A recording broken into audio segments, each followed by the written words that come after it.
Camille Moreau avait les mains froides depuis le réveil.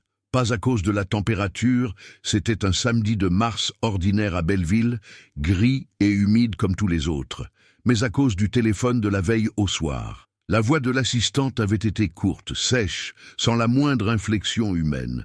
Monsieur Delacroix attendait sa présence à la villa de Neuilly-sur-Seine ce matin, 10 heures, pour régler le problème avec la robe. Rien d'autre. Pas de bonjour, pas d'au revoir. Un clic. Appuyez sur le bouton du canal pour soutenir notre chaîne, laissez votre like et votre commentaire. Et voici notre histoire. Elle était restée assise sur le bord du lit après l'appel, les yeux fixés sur la machine à coudre Singer posée contre le mur opposé, la machine de sa grand-mère Hélène, repeinte en noir mat il y a 7 ans, dont le ronronnement régulier était la seule constante de sa vie depuis que tout le reste avait changé. 18 mètres carrés. C'était tout ce qu'elle possédait, l'atelier, le studio, la chambre de Juliette séparée par un rideau de velours bordeaux, la kitchenette coincée dans un angle. 18 mètres carrés d'où elle avait fait sortir sa dignité, un point après l'autre, pendant 5 ans. Et maintenant une femme au téléphone lui disait de se présenter dans une demeure de 640 mètres carrés à Neuilly pour expliquer ce qu'elle avait mal fait. Camille connaissait déjà la réponse. Elle n'avait rien mal fait. Elle avait passé 3 semaines sur cette robe de gala pour Élodie Delacroix, soit naturelle ivoire, décolletée dans le dos travaillée à la main, fermoir en nacre cousu à l'aiguille fine, ajustement précis sur 3 essayages. La commande s'élevait à 980 €, ce qui représentait pour elle 1 mois de loyer plus les fournitures du mois suivant. Lors du dernier essayage, 5 jours plus tôt, Élodie était entrée dans l'atelier de Belleville avec les lèvres pincées et l'expression de quelqu'un qui avait déjà pris sa décision avant même de regarder la pièce. Elle avait tourné une fois devant le miroir, avait dit « ce n'est pas du tout ce que j'avais en tête » et était partie sans autre explication, en mentionnant des mesures qu'elle prendrait. Camille avait 190 € sur son compte. Le loyer de 1050 € était en retard de 2 semaines. Elle n'avait pas de marge pour rembourser une commande déjà livrée, pas d'argent pour un avocat, pas de temps pour attendre que la justice décide ce qui était évident. Elle avait simplement, comme toujours, continué à coudre.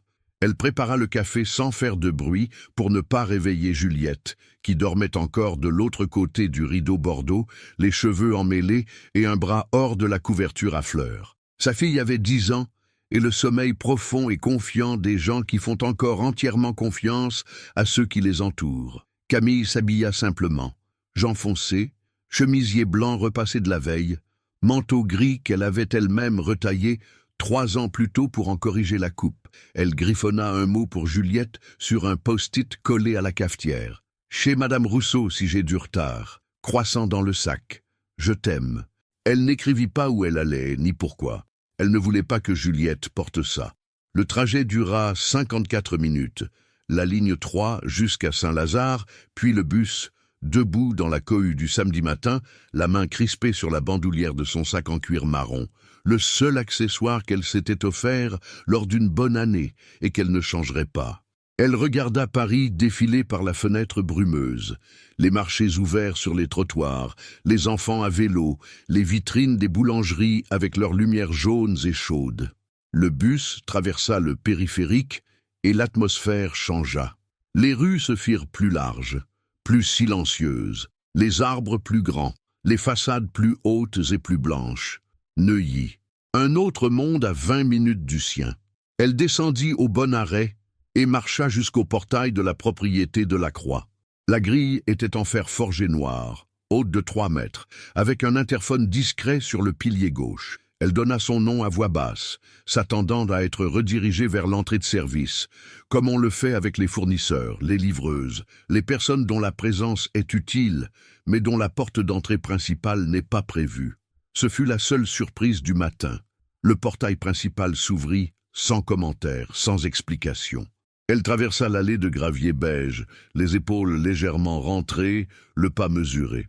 Le perron de la maison était encadré de 2 haies, taillées en carré parfait, et les fenêtres du rez-de-chaussée reflétaient le ciel blanc du matin. La porte d'entrée, bois sombre, poignée en laiton, était entr'ouverte. Elle poussa doucement. Le hall d'entrée la prit par surprise malgré elle. 92 mètres carrés de marbre blanc veiné de gris, un escalier courbe dont la rampe en fer forgé montait vers l'étage avec l'élégance tranquille des choses faites pour durer des siècles, une lumière naturelle qui entrait en diagonale par une fenêtre haute et dessinait un rectangle lumineux sur le sol. Il n'y avait aucun bruit. La maison respirait lentement, comme quelque chose de vivant qui dort. Camille baissa légèrement la tête. Pas par déférence, plutôt par instinct, la façon dont on entre dans un espace qui n'est pas le sien, en essayant d'y prendre le moins de place possible. Ce fut alors qu'elle entendit les pas dans l'escalier. Des pas lents, posés, sans précipitation. Elle leva les yeux. Alexandre Delacroix descendait. Elle l'avait vu en photo dans un article du Figaro que son amie Nadia lui avait montré avec un sourire moqueur. « Ta cliente VIP ». Mais la photo ne transmettait pas ce qu'elle perçut en quelques secondes. La façon dont il occupait l'espace sans chercher à le faire. Le tailleur graphite qui portait bien les épaules d'un homme qui n'avait pas besoin du costume pour avoir de la présence. Les tempes légèrement grisonnantes. Les légères cernes qui trahissaient des nuits insuffisantes. Il s'arrêta sur la dernière marche et la regarda. 4 secondes. Elle les compta sans le vouloir. Il n'avait pas l'expression qu'elle attendait, condescendante, pressée, celle d'un homme dont le temps vaut plus que le vôtre. Il avait une expression qu'elle ne sut pas immédiatement déchiffrer. Il descendit le reste des marches lentement, s'avança vers elle à travers le rectangle de lumière, et lorsqu'il fut à 2 mètres, il dit, presque à voix basse, avec une douceur qui ne semblait pas calculée, « Vous êtes éblouissante ». Camille ne bougea pas un muscle. Ce n'était pas la peur, ce n'était pas la gêne. C'était quelque chose de plus profond, la surprise absolue et physique de recevoir des mots auxquels on ne s'était pas préparé. Elle était venue pour encaisser une accusation, pour défendre son travail, pour tenir debout sous le regard de quelqu'un qui avait les moyens de lui compliquer l'existence. Elle n'était pas venue pour ça. Alexandre perçut l'immobilité. Il recula d'un pas. « Pardonnez-moi. Ce n'était pas mon intention de vous mettre mal à l'aise. » Sa voix était sincère. Camille respira. « Ce n'est pas... » Elle s'interrompit, recentra. « Bonjour, monsieur Delacroix. Votre assistante m'a convoqué au sujet de la robe. » Il y eut une légère tension dans la mâchoire d'Alexandre, pas dirigée vers elle, c'était évident, et il fit un geste vers le salon. « Venez, je vous dois des explications. » Ils s'assirent dans une pièce qui donnait sur le jardin sobre et bien meublé, sans ostentation inutile. Un canapé en lin naturel, une bibliothèque qui occupait tout un mur, une table basse en chêne avec un plateau de café qu'une aide devait avoir préparé avant d'effacer sa présence discrètement. Alexandre ne prit pas son café tout de suite. Il posa les 2 mains à plat sur ses genoux et parla directement, sans préambule mondain. Ce qu'il lui dit en 6 minutes réorganisa toute la matinée dans la tête de Camille. Élodie, sa sœur, avait découvert lors d'un voyage à Lyon une jeune styliste dont elle s'était entichée, une créatrice avec du buzz sur les réseaux, une pièce photographiée dans un magazine régional. Elle voulait porter cette robe au gala annuel du groupe qui avait lieu ce soir même. Mais le contrat avec Camille était signé, la robe livrée. Il lui fallait une raison de rompre l'engagement sans payer. Le problème avec la robe était une invention. « Ma sœur n'avait pas le droit de faire ça », dit Alexandre, et son ton n'avait rien de vague ni de poliment diplomatique. Il était précis, direct, légèrement dur. C'est malhonnête et c'est inacceptable. Camille l'écouta sans l'interrompre. À un moment, elle sentit quelque chose se détendre dans sa poitrine, pas de la gratitude. Pas encore, mais le simple soulagement physique d'entendre quelqu'un dire la vérité à voix haute dans une pièce où elle s'était préparée à devoir se battre pour qu'on l'entende. Alexandre prit son téléphone. 2 minutes plus tard, il lui montra la confirmation du virement sur l'écran, 980 €, plus 20%. Le supplément est pour le dérangement, pour le trajet, le temps, le stress de cette semaine. Camille regarda l'écran. Elle vit le total. Elle prit une courte inspiration. « Je vous remercie pour le règlement de ce qui m'était dû, » dit-elle, « mais je refuse les 20% supplémentaires. » Alexandre leva les yeux. « Je ne suis pas venu ici pour réclamer une compensation. J'ai été convoqué et je me suis présenté. C'est la seule raison pour laquelle je suis là. » Il y eut un silence de quelques secondes. Pas un silence gêné. Un silence de quelqu'un qui vient d'entendre quelque chose d'inhabituel et qui prend le temps de le laisser résonner. Il la regarda avec une attention différente de celle qu'elle avait vue au bas de l'escalier. Plus précise, plus concentrée, comme si une première couche venait de se retirer. « Vous avez raison », dit-il simplement. Il reprit le téléphone et rectifia le virement. Ce n'était pas terminé. Ils le savaient tous les deux, mais d'une façon étrange, le vrai problème venait d'être résolu. Ce qui restait dans la pièce était quelque chose d'autre. Une gêne légère, oui, mais aussi une curiosité mutuelle que ni l'un ni l'autre ne s'était attendu à ressentir ce matin-là. Alexandre regardait la table basse. Camille regardait ses mains, les marques légères laissées par l'aiguille au bout de l'index droit, une petite entaille ancienne sur le pouce gauche. Elle allait se lever, remercier et partir. Ce fut Alexandre qui parla le premier. « Le gala a lieu ce soir. Nous avons une quarantaine de convives, plusieurs en tenue de soirée, et j'ai 2 toilettes qui nécessitent des ajustements de dernière minute. » Il posa les mains sur ses genoux. « 4 heures de travail ce soir, en coulisses. 170 €, aux conditions que vous souhaitez. » Camille n'hésita que 2 secondes. Pas parce que l'offre était généreuse. Elle était correcte, rien de plus, mais parce que ça n'avait pas le goût d'une aumône ni d'une faveur. Ça avait le goût d'un service demandé à quelqu'un qu'on croit compétent. « Très bien, dit-elle. » Elle rentra à Belleville, embrassa Juliette qui était déjà réveillée et regardait des dessins animés en mangeant le croissant du sac, prépara son kit de couture avec le soin méthodique qu'elle apportait à chaque intervention, vérifia ses fils, ses aiguilles, son dé à coudre, les ciseaux de précision dans leur pochette en daim. Juliette demanda où elle allait. « Travailler ce soir chez un client. Je rentrerai tard, tu dors chez Madame Rousseau. » Juliette haussa les épaules avec la philosophie tranquille des enfants habitués à ce que leur mère travaille le soir, et retourna à son dessin animé. Camille reprit le bus à 17 heures. Elle n'avait pas mangé depuis le matin, mais elle n'y pensa pas encore. Le gala du groupe Delacroix avait lieu dans la grande salle du rez-de-chaussée et sur la terrasse arrière de la villa, que Camille découvrit en entrant par l'entrée de service cette fois. Non pas parce qu'on le lui avait demandé, mais parce que le couloir de service menait directement à l'espace qui lui était attribué. Une petite pièce derrière la salle de réception, avec un miroir long, important, une chaise et une bonne lumière. L'assistante d'Alexandre, une femme d'une trentaine d'années nommée Perrine, lui remit la liste des 2 robes à ajuster et disparut dans le bruit croissant de la fête. Camille travailla. C'est ce qu'elle faisait le mieux. La première robe, une longue en crêpe marine appartenant à une femme d'affaires de Bordeaux, dont le nom ne lui fut pas communiqué, avait une couture dorsale qui avait craqué légèrement au niveau de la fermeture. 20 minutes, fil assorti, point invisible. Parfait. La seconde était plus complexe. Un fourreau en satin champagne dont la propriétaire avait légèrement grossi depuis la dernière retouche, et la fermeture éclair résistait. Camille prit le temps, ne brusqua rien, adapta en 2 points discrets qu'on ne verrait jamais, mais qui rendraient le port confortable pour toute la soirée. Entre les 2 robes, alors qu'elle remettait ses fils en ordre, elle entendit des pas dans le couloir. Alexandre s'arrêta dans l'encadrement de la porte. Il tenait 2 coupes de champagne, dont il ne lui entendit aucune. Visiblement, il avait réalisé en chemin que se pointer avec du champagne était un prétexte un peu trop évident. Il les gardait donc dans les 2 mains, l'air légèrement emprunté pour un homme qui n'avait probablement pas l'habitude de se sentir emprunté. « Tout se passe bien ?» dit-il. « Très bien », dit Camille, sans lever les yeux de sa pochette de fils.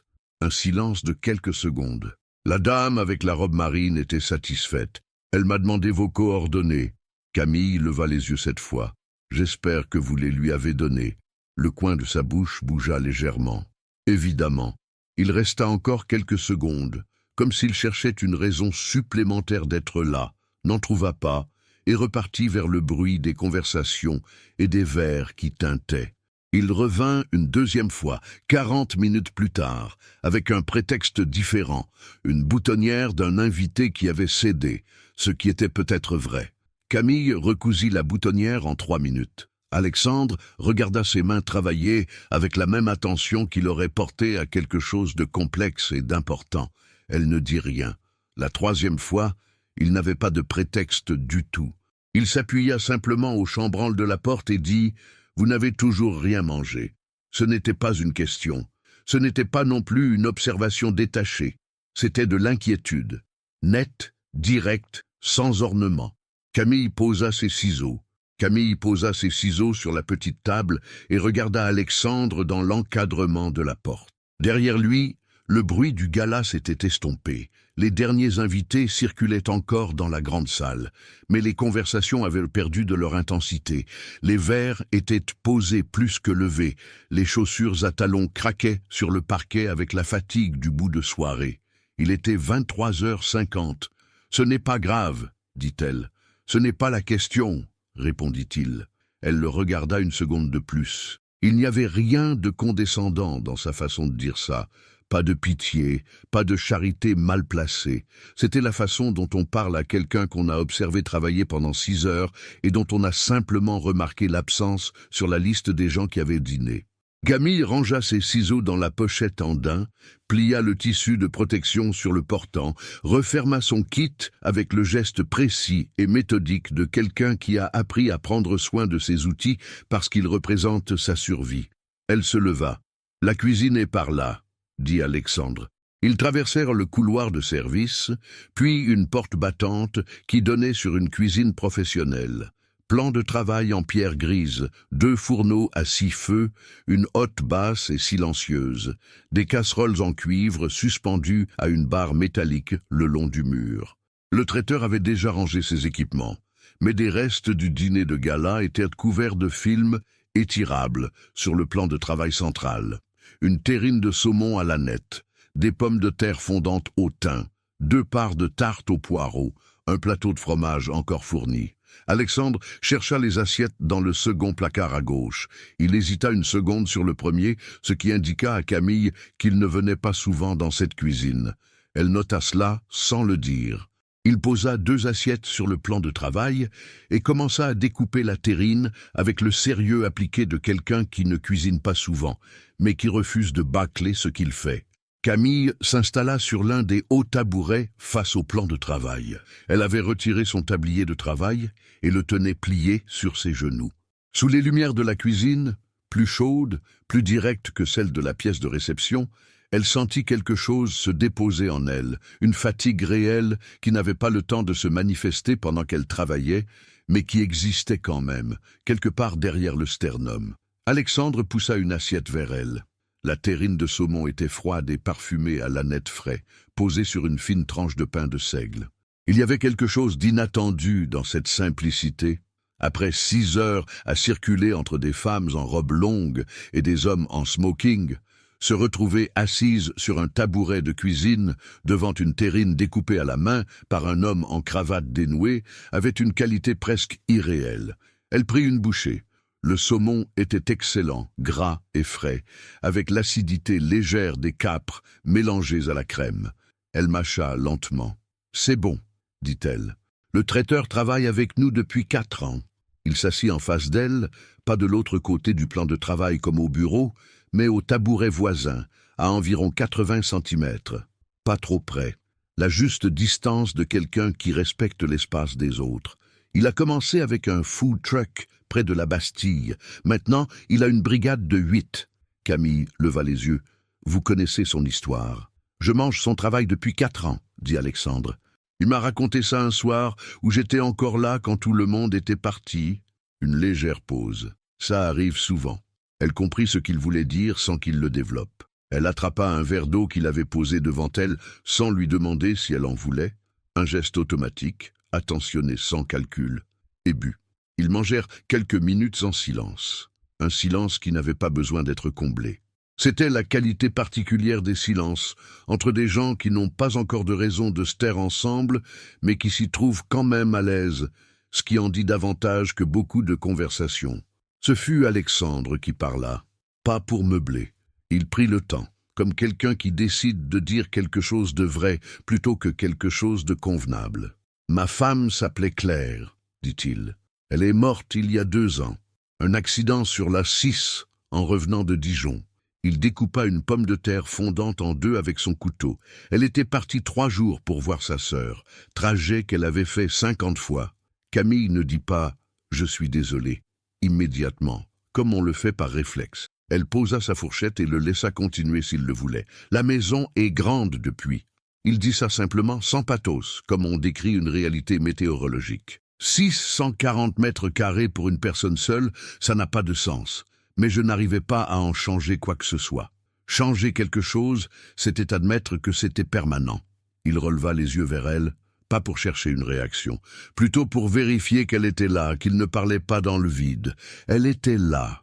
Elle l'écoutait avec cette façon qu'elle avait d'écouter les gens, pas en préparant sa réponse pendant qu'il parle, mais en recevant vraiment ce qui était dit, comme on reçoit quelque chose de lourd posé dans les mains.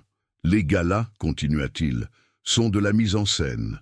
Je serre des mains, je dis les bonnes choses, je représente le groupe. Mais depuis 2 ans, je n'ai pas eu une vraie conversation. Pas une seule.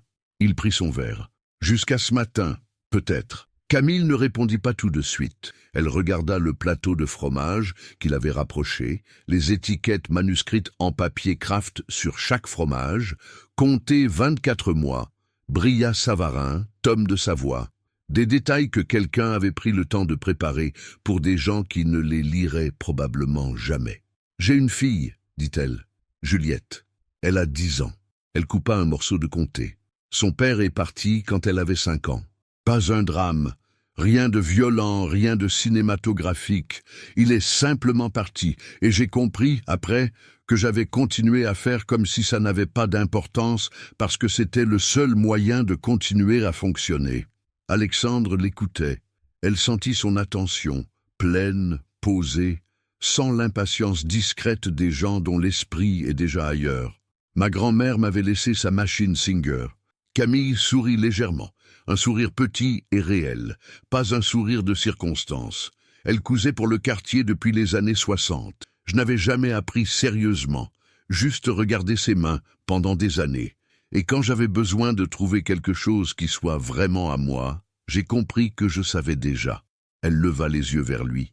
Je gagne 2180 € par mois, 18 mètres carrés, et je suis fier de chaque point que je pose. Elle dit ça directement, sans défi, sans excuse, un état des faits. Chaque vêtement que je livre emporte un peu de mon histoire, dit-elle. Ce n'est pas romantique, c'est littéral. Il y a de moi dans chaque couture. Alexandre resta silencieux un moment.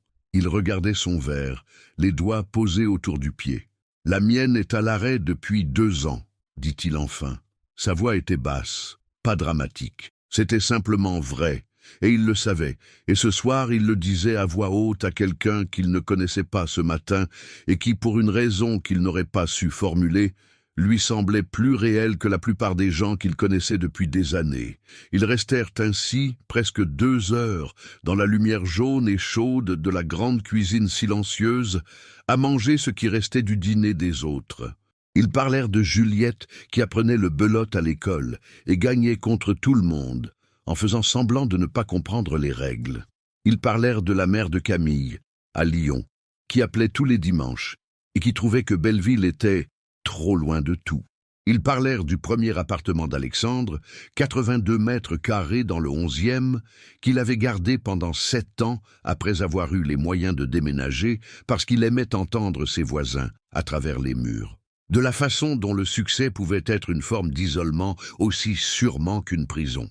À 2h moins 10 du matin, Camille glissa de son tabouret et alla rincer son assiette dans l'évier. Un geste domestique, naturel, qui n'avait rien à faire dans la cuisine d'une villa de Neuilly, mais qu'elle fit quand même. Alexandre ne lui dit pas d'arrêter. Elle prit son kit de couture, son manteau gris retaillé. Il la raccompagna jusqu'au portail principal, pas l'entrée de service, le portail principal, et attendit qu'elle soit à l'extérieur avant de dire quoi que ce soit. « Merci d'être venu ce matin, dit-il. Et ce soir ?» Camille l'observa une seconde. La lumière du portail éclairait les côtés de son visage et laissait les yeux dans l'ombre, mais elle vit quand même quelque chose. Pas exactement la solitude, mais l'empreinte de la solitude, la façon dont elle s'était installée dans la façon de tenir les épaules, dans la légère tension du mâchoire d'un homme qui a appris à ne rien laisser paraître pendant si longtemps qu'il ne sait plus très bien comment faire autrement. « Bonne nuit », dit-elle. Elle marcha jusqu'à l'arrêt de bus sous un ciel noir, sans étoiles, les pavés mouillés de la nuit de mars, réfléchissant les lumières orangées des réverbères. Le bus était presque vide à cette heure. Elle s'assit côté fenêtre, le kit de couture sur les genoux, et regarda Paris défiler dans le sens inverse du matin. Elle ne pensait pas à l'argent, ni au loyer, ni à ce qui s'était réglé. Elle pensait à la façon dont il avait dit « La mienne est à l'arrêt depuis 2 ans ». Pas avec résignation, pas avec apitoiement, mais avec la précision nue de quelqu'un qui vient de nommer quelque chose à voix haute, pour la première fois, et qui en mesure la vérité en le disant. Elle rentra à Belleville à 2 heures du matin. L'atelier sentait le tissu et le café froid. La machine Singer luisait doucement sous la lumière de la rue qui filtrait par la fenêtre. Camille accrocha son manteau, posa son kit et resta debout au milieu de ses 18 mètres carrés un moment, les mains légèrement ouvertes sur les côtés. Elle ne savait pas encore ce que cette nuit avait commencé, mais elle savait qu'elle avait commencé quelque chose. Les 2 semaines suivantes se déroulèrent dans un rythme ordinaire, le genre de rythme qui ne ressemble à rien de l'extérieur, mais qui a un poids différent pour ceux qui le vivent de l'intérieur. Camille cousit, livra, encaissa, paya le loyer en retard avec l'argent du gala, recommanda à Juliette de finir ses légumes, déposa et récupéra sa fille à l'école primaire de la rue Ramponneau, acheta des bobines de fil mercerisées au marché Saint-Pierre. Ce fut un mardi matin à 9h40 qu'elle entendit sonner à la porte de l'atelier. Alexandre Delacroix était sur le pas de la porte avec un paletot en cachemire gris, perle sur le bras. « La doublure du col se découd », dit-il. C'était vrai. Elle vérifia en 2 secondes. C'était aussi un point minuscule qu'un tailleur de son quartier aurait réglé en 10 minutes pour 5 €, sans trajet de 40 minutes depuis Neuilly. Elle le fit entrer. L'atelier de Belleville était exactement ce qu'il était. 18 mètres carrés avec la Singer contre le mur, une planche à repasser pliante le long de la fenêtre, des étagères de fil et de tissu, la table de travail au centre couverte d'une robe en cours, le rideau bordeaux qui séparait l'espace de travail du coin-chambre de Juliette. Alexandre entra et regarda autour de lui avec une attention calme, sans la condescendance feutrée de quelqu'un qui compare. Il regardait les choses comme elles étaient. Camille mit la cafetière en marche et s'assit à la machine pour recoudre la doublure du col. Le ronronnement familier de la Singer emplit la pièce. Elle cousit, il but le café qu'elle lui avait posé sur le coin de la table et ils parlèrent, de rien de précis, de Paris en mars qui n'arrivait pas à se décider entre l'hiver et le printemps, d'un marché que Juliette voulait visiter pour ses 10 ans et demi. D'un chantier que le groupe Delacroix avait dans le Marais qui prenait du retard à cause d'un problème de permis. Il repartit 1 heure plus tard avec le paletot soigneusement plié dans du papier de soie. Il revint le jeudi suivant. 2 chemises avec des boutons à remplacer, puis, la semaine d'après, une veste de costume dont la poche intérieure s'était décousue sur 2 centimètres. Camille prenait les pièces, faisait le travail, servait le café. La conversation s'installait naturellement, comme quelque chose qui avait toujours été là et qui prenait simplement le temps de trouver sa place. Nadia, l'amie de Camille depuis le lycée, remarqua le changement avant Camille elle-même. Elle déjeunait un vendredi dans la brasserie du bas de la rue Ramponneau, steak frites, carafe d'eau, formule à 13 €, quand Nadia posa sa fourchette et dit, avec la franchise directe des gens qui vous connaissent depuis 20 ans, « Tu souris différemment depuis 15 jours ».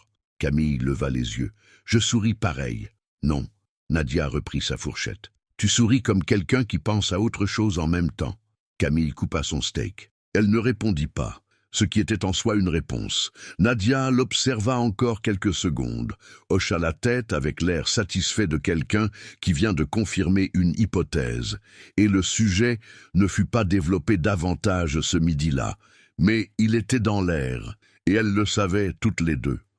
Ce que Camille n'aurait pas su formuler à voix haute, même si Nadia le lui avait demandé directement, c'était ceci. Quelque chose en elle, qui était comprimé depuis longtemps, avait légèrement relâché. Pas résolu. Rien n'était résolu. Le loyer était payé, mais le mois suivant approchait. Juliette avait besoin de nouvelles chaussures de sport. La Singer avait un léger bruit de courroie qui lui coûterait entre 60 et 110 € à régler. Les problèmes ordinaires de sa vie ordinaire continuaient d'exister avec la régularité implacable des problèmes ordinaires. Mais le jeudi matin, il y avait du café pour deux, et 1 heure de conversation qui n'était pas de la performance, et quelqu'un qui l'écoutait avec une attention qu'elle n'avait pas l'habitude de recevoir, pas l'attention polie et pressée des échanges professionnels, pas l'attention divisée des gens qui regardent leur téléphone toutes les 3 minutes. Une attention pleine, posée, qui donnait l'impression que ce qu'elle disait avait du poids. Pas une fois elle ne s'était dit que c'était romantique. Pas une fois elle ne s'était autorisée à formuler ça, même intérieurement. Mais elle savait, quelque part derrière le sternum, que le jeudi matin était devenu la mesure de la semaine, que les 6 jours d'avant étaient ce qui précédait le jeudi, et les 6 jours d'après ce qui venait après. Ce fut la 3e semaine qu'Alexandre arriva avec autre chose qu'un vêtement à réparer. Il sonna à 9h30, un jeudi, sans paletot, sans chemise. Il avait les mains dans les poches et une légère hésitation dans la façon de se tenir sur le pas de la porte. Pas de l'incertitude, plutôt la posture d'un homme qui a décidé de dire quelque chose de direct et qui s'arrête une demi-seconde à la lisière avant de le dire. « Je n'ai rien à faire réparer cette semaine », dit-il. Camille s'appuya légèrement contre le chambranle. « Je sais. Un temps. Est-ce que je peux quand même entrer ?» Elle s'écarta pour le laisser passer. Ce matin-là, ils restèrent 1h30. Elle cousit, une commande en retard, un ourlet de pantalon qui attendait depuis 2 jours, et lui resta assis à la table de travail avec son café. Et ils parlèrent plus librement que les fois précédentes, avec moins de prétextes entre les mots. Alexandre raconta que son père avait dirigé le groupe pendant 30 ans avant lui, que la transmission avait été une évidence formulée depuis l'enfance, et qu'il n'avait jamais vraiment demandé si c'est ce qu'il voulait, parce que ça n'avait jamais semblé être une question. Camille lui dit que sa mère avait voulu qu'elle fasse Sciences Po, que pendant 2 ans elle avait essayé de vouloir ce que sa mère voulait pour elle, et que le jour où elle avait réalisé qu'elle préférait ses mains à un bureau, il lui avait fallu 3 mois pour trouver le courage de le dire à voix haute. « Et elle a accepté ?» demanda Alexandre. « Elle a mis du temps. » Camille guida le tissu sous le pied de la machine. « Elle appelle tous les dimanches maintenant. Je pense qu'elle a compris que j'étais heureuse. Pas riche, heureuse. Pour elle, c'est encore 2 choses différentes, mais elle essaie. » Alexandre resta silencieux un moment. Il faisait tourner sa tasse vide entre ses paumes. « Ma sœur pense que je suis en train de compromettre l'image du groupe, » dit-il, la voix neutre, factuelle. Camille leva les yeux de la machine. Elle le regarda. « En venant ici ?»« En venant ici. » Elle ne dit rien pendant quelques secondes. Elle finit l'ourlet, coupa le fil, retourna le pantalon pour vérifier la régularité des points à la lumière de la fenêtre. Puis, elle le posa sur la planche à repasser et dit, sans hausser le ton, « Et vous, qu'est-ce que vous pensez ?» Alexandre leva les yeux sur elle. Il y avait dans son regard quelque chose qui ressemblait à de la reconnaissance, pas de la gratitude, quelque chose de plus précis, la façon dont on regarde quelqu'un qui vient de poser exactement la bonne question. « Je pense que c'est le seul endroit à Paris où j'entre avec plaisir le matin, » dit-il. Le ronronnement de la Singer emplit le silence qui suivit. Ce fut Élodie qui força la rupture du rythme. Elle appela Alexandre un samedi soir, lors du dîner de famille mensuel dans la maison de leurs parents à Versailles. Une maison qui n'était pas la villa de Neuilly, mais qui en avait l'atmosphère, les nappes brodées, les bouteilles de vin choisies à l'avance, les conversations qui ressemblaient à des réunions stratégiques déguisées en repas. Alexandre avait raconté à Camille ses dîners du dimanche, avec le détachement légèrement ironique de quelqu'un qui y assiste depuis toujours, et qui y assiste encore, parce que renoncer serait plus compliqué que d'y aller. Élodie posa ses couverts sur la nappe brodée et dit, de la façon directe et assurée d'une femme, habituée à faire passer ses opinions pour des vérités objectives. « Alexandre, les gens parlent. Les associés du groupe remarquent que tu passes tes jeudis matins à Belleville chez une couturière. C'est une situation qui crée une image problématique. » Leur mère, à l'autre bout de la table, remplit son verre de Chablis avec le soin de quelqu'un qui a décidé de ne pas entrer dans la conversation, mais qui l'écoute entièrement. Leur père lisait le menu du dessert. Le mari d'Élodie fixait son assiette. Alexandre posa sa fourchette. Il ne répondit pas. Pas parce qu'il était déstabilisé. Élodie sentit, à la façon dont ses épaules ne bougèrent pas, qu'il n'était pas déstabilisé.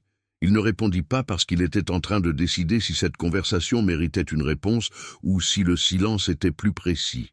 Il choisit le silence, ce soir-là. Mais la pression ne disparut pas avec le silence.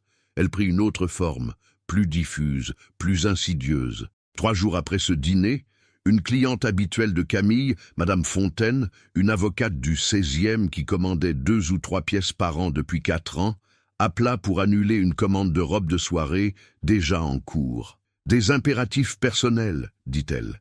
Puis une autre commande annulée le lendemain, sans explication. Puis 2 autres la semaine suivante. 4 commandes, en 7 jours. Camille fit les comptes. 2400 € de moins sur le mois. Ce n'était pas une coïncidence, et elle le savait. Elle continua de travailler. Elle ne dit rien à Alexandre le jeudi suivant. Elle servit le café, cousit, parla de Juliette qui avait gagné un concours de dessin à l'école. Elle ne dit pas que le mois était difficile, que les annulations avaient le goût de quelque chose de volontaire, que quelqu'un quelque part avait décidé que son succès modeste était une menace qui valait la peine d'être contenue. Elle ne dit pas tout ça parce que ce n'était pas son genre de le dire. Elle était habituée à tenir les problèmes à l'intérieur jusqu'à ce qu'elle ait trouvé une façon de les traverser. C'est ce qui rendit le geste d'Alexandre d'autant plus difficile à encaisser. Il avait dû apprendre, d'une façon ou d'une autre, par Élodie, par Perrine, par quelqu'un dans le cercle de quelqu'un, que les annulations avaient eu lieu et qu'elles avaient un lien avec sa présence à Belleville. Un mercredi après-midi, elle entendit sonner. Elle ouvrit la porte. Personne. Sur le palier, une enveloppe blanche. Pas de nom dessus. Elle l'ouvrit. 15 000 € en virement confirmé, avec un billet plié en 2. Quelques mots écrits à la main. Stylo noir. Écriture régulière. Pour couvrir ce que vous avez perdu à cause de moi. Ah. Camille resta debout dans l'encadrement de la porte pendant un long moment. L'enveloppe dans la main. Le billet dans l'autre. Le soleil de l'après-midi éclairait le palier en diagonale et projetait son ombre sur le mur d'en face. Ce n'était pas de la colère qu'elle ressentit d'abord. Pas exactement. C'était quelque chose de plus douloureux, plus compliqué. La sensation précise d'être recasée dans une case dont elle avait passé 5 ans à sortir. Pas la case des gens qu'on méprise, non. La case, plus subtile et tout aussi aliénante, des gens qu'on prend en charge. Des gens dont les problèmes sont des problèmes à résoudre, des situations à corriger, des comptes à solder, des gens qu'on aide parce qu'on le peut, pas parce qu'on les voit vraiment. Elle n'ouvrit pas la porte le lendemain quand il sonna. Le surlendemain, elle entendit à nouveau le sonnerie. Elle posa ses ciseaux, elle prit l'enveloppe intacte sur la table. Elle ne l'avait pas touchée en 2 jours, ni encaissé le virement, ni rien, et ouvrit la porte. Alexandre était là. Il n'avait pas l'air d'un homme venu récupérer quelque chose. Il avait l'air d'un homme qui savait qu'il avait mal fait quelque chose et qui était venu, sans certitude sur l'accueil, pour l'entendre. Camille le laissa entrer. Elle resta debout, au milieu de l'atelier, l'enveloppe à la main tendue vers lui. Sa voix était calme, pas froide, pas dramatique, calme avec la solidité des gens qui ont eu 2 jours pour trouver les mots exacts. « Je ne suis pas un problème que vous réglez avec de l'argent, » dit-elle. « Quand vous faites ça, vous me remettez exactement là d'où j'ai essayé de sortir toute ma vie. Pas dans la case des gens qu'on méprise, dans la case des gens qu'on sauve. Ce n'est pas là que je veux être, ce n'est pas là que je suis. » Alexandre ne dit rien immédiatement. Il regardait l'enveloppe dans sa main tendue. « Et si vous me voyez comme quelqu'un à sauver, alors vous ne me voyez pas vraiment. Vous voyez la situation, il y a une différence. » Un silence lourd s'installa dans les 18 mètres carrés. La Singer était immobile. La lumière de la rue entrait par la fenêtre en oblique et dessinait des rectangles pâles sur le sol. Alexandre leva les yeux sur elle. Il y avait dans son regard quelque chose qu'elle n'avait jamais vu là. Pas de la honte exactement, mais quelque chose de proche, la façon dont on réalise qu'on a agi par réflexe conditionné plutôt que par conscience réelle, et qu'on ne peut pas défaire ce réflexe, mais qu'on peut au moins le reconnaître. « Vous avez raison, dit-il. Pas de défense, pas d'explication. Ces 3 mots simples, posés comme des faits. » Il prit l'enveloppe.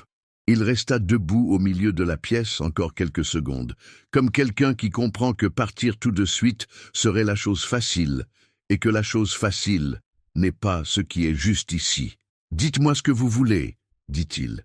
Camille le regarda. Ce n'était pas une question rhétorique. Il n'y avait pas de politesse de façade là-dedans, pas de formule creuse. C'était une vraie question, posée par quelqu'un qui venait d'admettre qu'il ne savait pas, et qui demandait à apprendre. « Donnez-moi 4 jours, dit-elle. Elle mit 4 jours, exactement comme elle l'avait dit. Pas 4 jours de doute. Camille n'était pas quelqu'un qui doutait longtemps. Elle était quelqu'un qui observait, qui mesurait, qui vérifiait la solidité de ce qu'elle construisait avant de poser le point suivant. Ces 4 jours ressemblèrent de l'extérieur à une semaine ordinaire. Elle cousit, elle déposa Juliette à l'école, elle acheta des poireaux au marché de la place Faïderbe-Chaligny, elle appela sa mère le dimanche. Mais en dessous, quelque chose travaillait. Pas de l'anxiété, plutôt la concentration particulière d'un esprit qui a décidé de résoudre un problème sérieusement. Elle pensait depuis plusieurs mois à quelque chose qu'elle n'avait jamais formulé à voix haute, parce que ça lui semblait trop grand. Trop loin de ce qu'elle était en droit d'envisager depuis son atelier de 18 mètres carrés. Mais pendant ces 4 jours, elle prit 3 cahiers de quadrillés sur l'étagère au-dessus de la Singer, s'assit à la table de travail après avoir couché Juliette et commença à écrire. Pas une lettre, une proposition. Elle y travailla les soirs du mercredi, du jeudi et du vendredi après 21 heures, quand l'atelier était silencieux et que la rue en bas avait cette respiration plus lente et plus honnête des quartiers populaires après le dîner. Elle écrivit avec le même soin qu'elle mettait dans une couture difficile. Chaque phrase vérifiée, chaque chiffre calculé à la main sur le coin de la page, chaque condition pesée. Elle ratura, recommença, modifia. Elle connaissait les 2 hôtels-boutiques du groupe Delacroix, depuis qu'Alexandre les lui avait mentionnés lors d'une des conversations du jeudi matin. Le Delacroix Saint-Honoré, rue du Faubourg Saint-Honoré, et le Delacroix Rive Gauche, près de Saint-Germain. Elle avait regardé leur site, lu leur description, compris leur positionnement. Clientèle internationale haut de gamme, séjour de 3 à 10 nuits, tarif entre 350 et 900 € la nuit. Des clients qui voyageaient avec des vêtements qui valaient le prix de son loyer annuel. Le samedi matin, elle relut les 3 pages une dernière fois à la lumière de la fenêtre. Elle les plia soigneusement et les glissa dans une enveloppe Kraft. Elle l'appela non pas au téléphone, elle n'avait pas son numéro, mais par un mot glissé sous l'enveloppe adressée à Perrine, l'assistante, dont elle avait gardé le contact depuis le gala. Le mot était simple. Disponible lundi matin si Monsieur Delacroix souhaite me rencontrer. C. Moreau. Le dimanche, elle emmena Juliette au parc de la Villette. Elles longèrent le canal sous un soleil de mars qui commençait à avoir de la chaleur, mangèrent des crêpes debout sur un pont, regardèrent les enfants sur les structures de jeux colorées. Juliette lui prit la main sans raison particulière, comme elle le faisait parfois encore, et Camille la serra dans la sienne, en regardant l'eau du canal réfléchir le ciel bleu pâle. Pella primérave en longtemps, elle ne pensait pas à ce qui manquait. Elle pensait à ce qui était possible. Alexandre arriva le lundi à 9 heures précises. Il sonna, elle ouvrit, il entra. Il n'apportait pas de vêtements à réparer. Elle ne mit pas la cafetière en marche immédiatement. Elle prit l'enveloppe Kraft sur la table et la lui tendit. « Lisez d'abord, dit-elle. On parlera après. » Il s'assit à la table de travail, la même chaise en bois qu'il occupait les jeudis matins, celle dont le barreau gauche grinçait légèrement quand on s'y installait. Il prit les 3 pages et commença à lire. Camille mit la cafetière en marche et resta debout près de la fenêtre, le dos à moitié tourné, les yeux sur la rue Ramponneau en bas. Un homme livrait des caisses de légumes au restaurant d'en face. 2 femmes attendirent le bus avec des poussettes. La vie ordinaire du quartier, imperturbable, précise. Elle l'entendit tourner la première page, puis la deuxième. Il lisait lentement, pas parce qu'il avait du mal à comprendre, elle le sentait, mais parce qu'il lisait vraiment, ligne par ligne, sans sauter. La proposition tenait en 3 pages manuscrites, mais elle était complète dans chaque détail. L'atelier Camille Moreau Couture s'installerait dans un espace du rez-de-chaussée du Delacroix-Saint-Honoré. Elle avait estimé 20 à 25 mètres carrés suffisants, bien éclairés côté rue. L'atelier fournirait les uniformes sur mesure de toute l'équipe de l'hôtel. Réception, concierge, service en chambre, avec renouvellement annuel et ajustements inclus. Il proposerait également un service de couture personnalisé aux clients VIP, retouches urgentes, ajustements de voyage, commandes express, pas de salaire demandé, pas d'investissement en capital, uniquement l'espace. En échange, participation de 15% sur le chiffre d'affaires du service couture, contrat de 18 mois renouvelable. Elle assurerait elle-même les recrutements nécessaires et la gestion quotidienne. Le groupe Delacroix n'aurait à gérer aucun aspect opérationnel. Le risque était entièrement du côté de Camille. En bas de la 3e page, une seule phrase, soulignée d'un trait de règle: « Je ne demande pas une faveur. Je propose une affaire. » Alexandre posa les pages sur la table.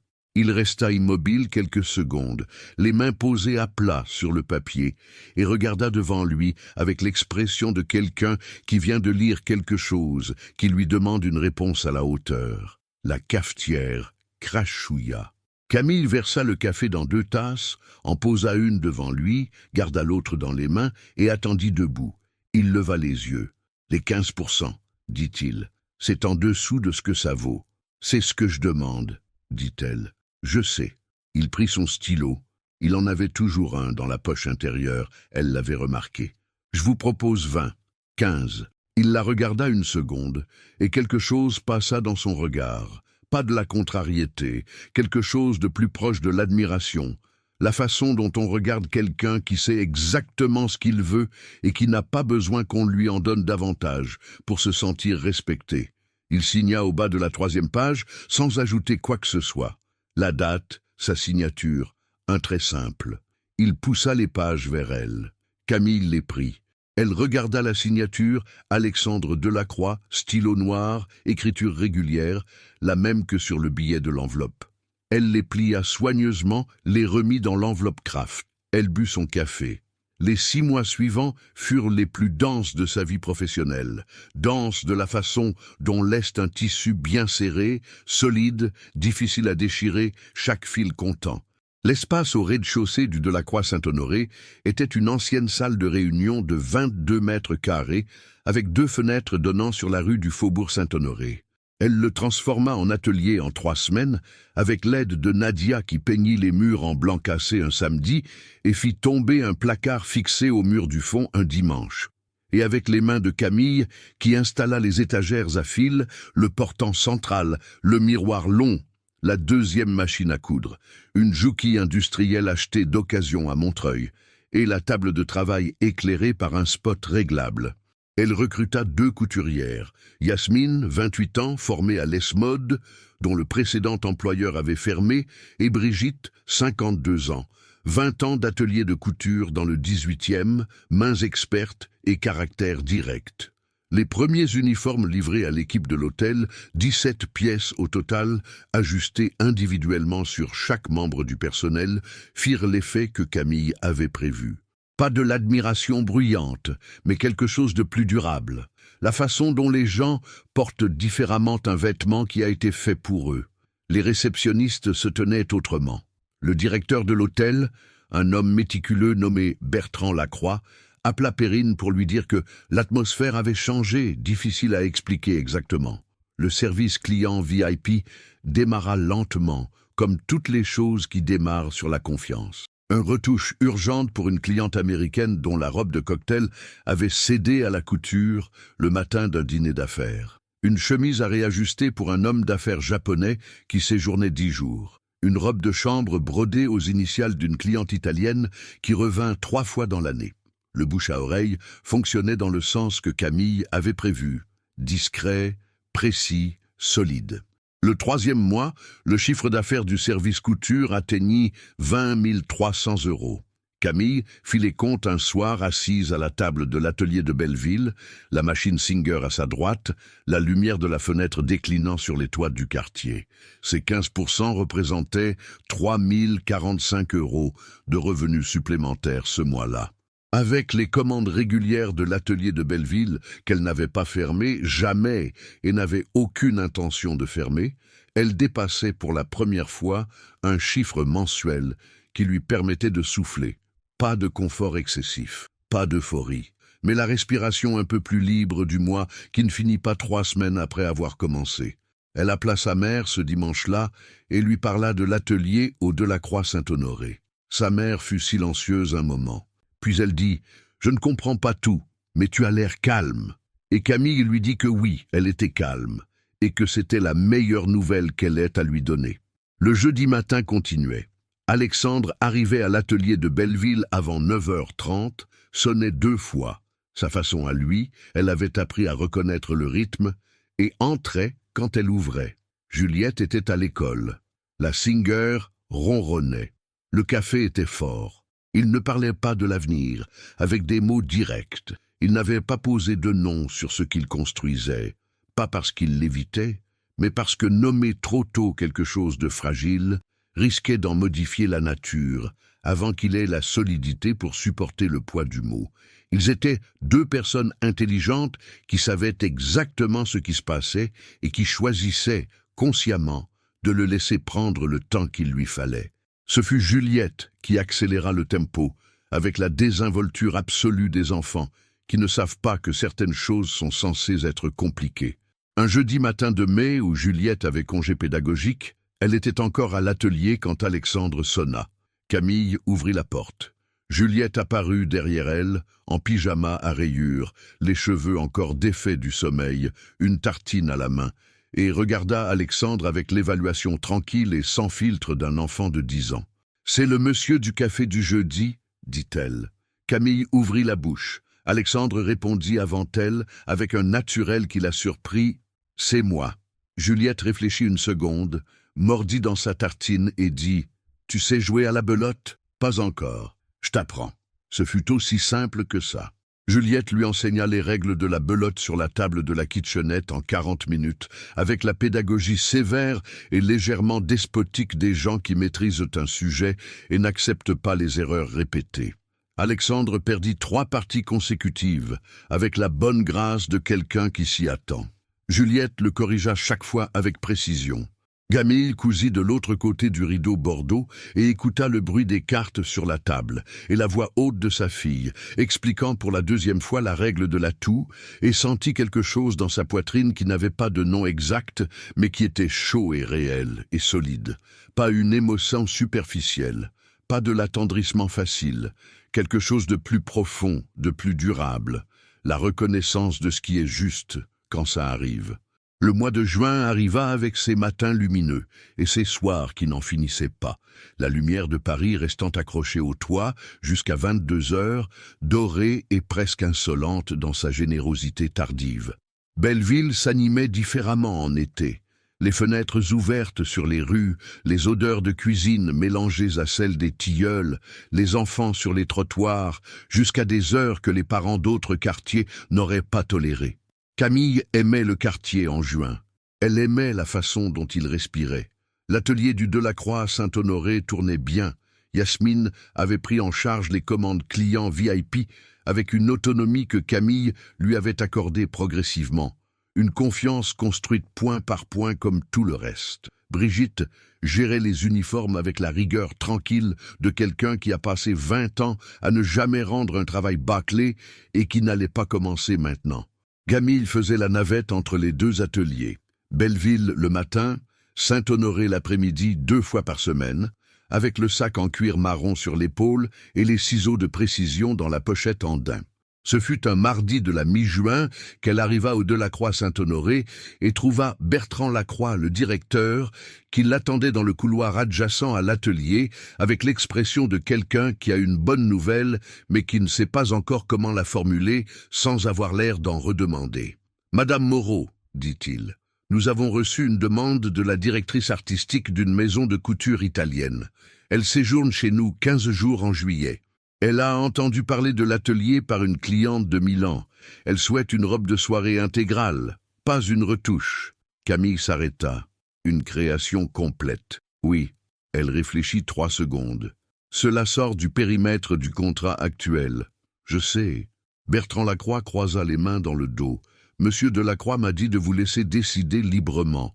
Elle n'hésita pas plus longtemps.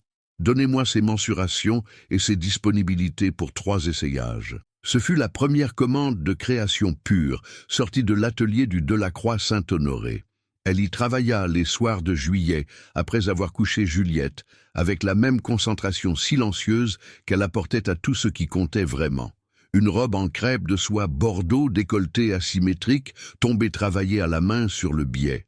Elle ne montra à personne les esquisses, pas même à Nadia. Ce travail-là lui appartenait entièrement, d'une façon qui allait au-delà du professionnel. La directrice artistique italienne, une femme de 50 ans nommée Francesca Ricci, sèche et précise, et qui ne donnait pas les compliments facilement, enfila la robe au 3e essayage, se regarda dans le miroir long de l'atelier pendant 15 secondes et dit en français avec son accent du nord de l'Italie « Vous avez des mains exceptionnelles ». Camille prit l'épingle qu'elle tenait entre ses lèvres, la posa sur la table et dit simplement « Merci ». 2 semaines après le départ de Francesca Ricci, l'atelier reçut une demande en provenance de Rome. Ce fut par une soirée de la fin juillet qu'Alexandre et Camille eurent la conversation qu'ils repoussaient depuis des semaines. Non pas parce qu'ils la craignaient, mais parce qu'ils avaient l'un et l'autre appris, chacun à leur façon, que les choses importantes méritaient d'être abordées au bon moment plutôt que précipitées. Ils étaient dans l'atelier de Belleville. Juliette dormait depuis 1 heure derrière le rideau bordeaux. La fenêtre était entr'ouverte sur la rue et la chaleur douce de juillet entrait avec les bruits discrets du quartier. Une conversation en arabe sur le trottoir d'en face, un scooter au loin, le café du coin qui baissait son rideau métallique avec le bruit régulier du métal sur le sol. Alexandre était assis à la table de travail. Camille était sur le tabouret devant la Singer mais ne cousait pas. La machine était éteinte, les mains posées sur les genoux. La lumière de la lampe de bureau éclairait la table en cercle chaud et laissait les bords de la pièce dans une pénombre douce. Ce fut lui qui parla le premier, pas avec des préambules. Il avait appris, en ces mois, que les préambules inutiles n'étaient pas dans le registre de ce qu'ils avaient construit ensemble. « Je pense à vous autrement qu'à une partenaire commerciale depuis le soir du gala, dit-il. Vous le savez. Camille ne détourna pas les yeux. Je le sais.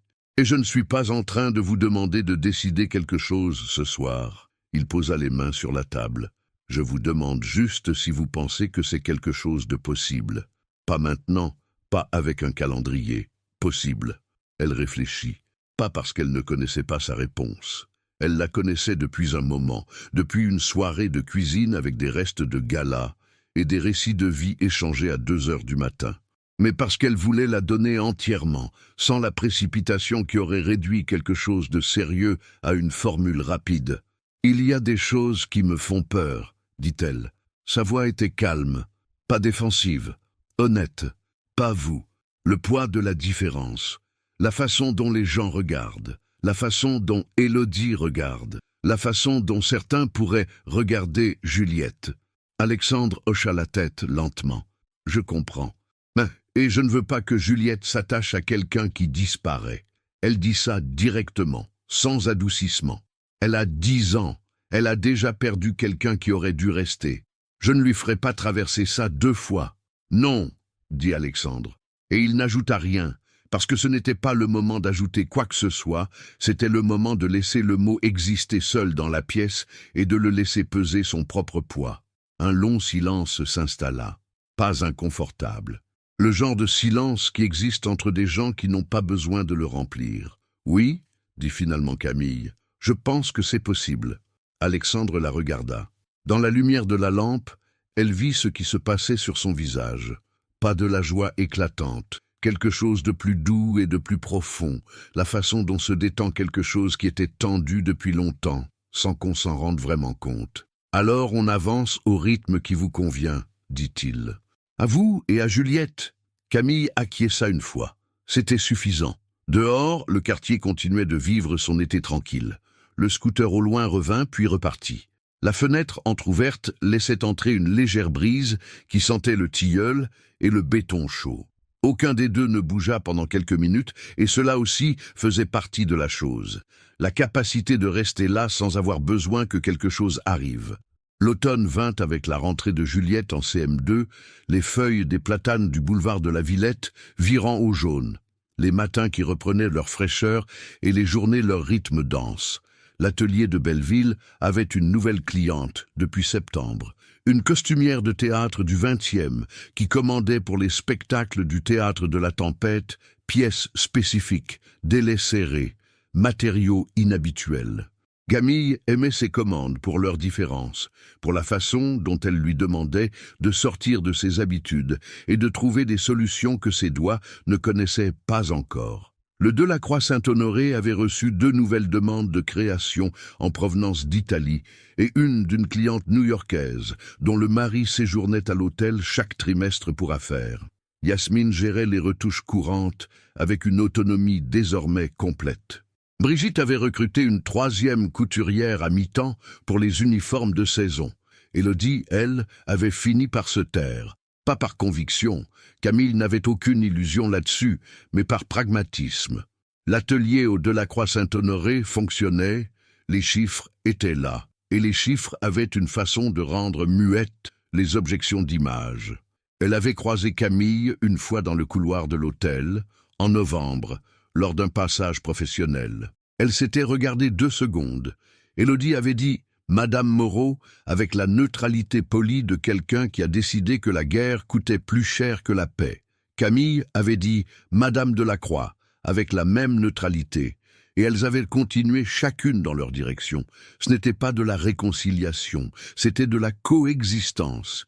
Camille savait la différence et n'attendait pas davantage. Un jeudi de novembre, Alexandre arriva à l'atelier de Belleville et trouva Juliette encore là. Elle était revenue de l'école depuis 20 minutes et avait posé son cartable sur la table de travail sans demander la permission, comme elle le faisait depuis que l'atelier était son territoire, autant que celui de sa mère. Elle sortit le jeu de cartes du tiroir du bas sans lever les yeux. « Tu as perdu la semaine dernière », dit-elle à Alexandre par-dessus son épaule. « Je sais. » « Aujourd'hui, tu perds moins. Je t'ai expliqué l'atout 3 fois. » Alexandre s'assit en face d'elle. Camille fit le café.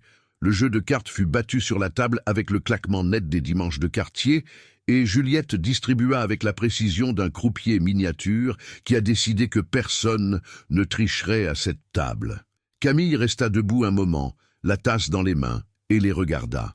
2 mois atrás, elle n'aurait pas su nommer ce qu'elle regardait. Maintenant, elle le savait. Ce n'était pas de la perfection, rien de réel ne l'était, c'était quelque chose de plus résistant que la perfection, une présence, une continuité, la preuve vivante que certaines choses se construisent lentement et tiennent, parce qu'elles ont été posées sur ce qui est vrai. Juliette abattit une carte avec autorité. À tout, tu vois? Comme ça. Alexandre examina son jeu avec un sérieux concentré. Je vois. Non, tu ne vois pas encore. Mais tu apprendras. Mais Camille but son café et sourit. Pas le sourire que Nadia avait remarqué des mois plus tôt, celui de quelqu'un qui pense à autre chose. Le sourire de quelqu'un qui est exactement là où elle est et qui le sait. Et là, dans cet atelier de Belleville aux 18 mètres carrés, avec la Singer contre le mur et le bruit des cartes sur la table et la lumière de novembre qui entrait par la fenêtre en oblique et dessinait des rectangles pâles sur le sol, Camille comprit ce que c'était que la richesse vraie. Pas les 20 000 € de chiffre d'affaires du 3e mois, pas le contrat de 18 mois signé sur 3 pages de cahier quadrillé, pas la demande venue de Rome. C'était ça, le café chaud dans les mains, la voix haute de Juliette corrigeant quelqu'un qui apprenait, la présence de quelqu'un qui avait choisi de revenir chaque jeudi, non pas parce que c'était facile, mais parce que c'était réel. C'était la patience, c'était la précision, c'était l'orgueil tranquille de n'avoir jamais attendu la permission de quelqu'un pour savoir que son travail avait de la valeur. Et parfois, il suffisait d'un portail qui s'ouvre inattendu et d'un homme qui descend un escalier et dit la vérité pour que tout ce qu'on avait construit seul trouve enfin quelqu'un pour le voir. Hier.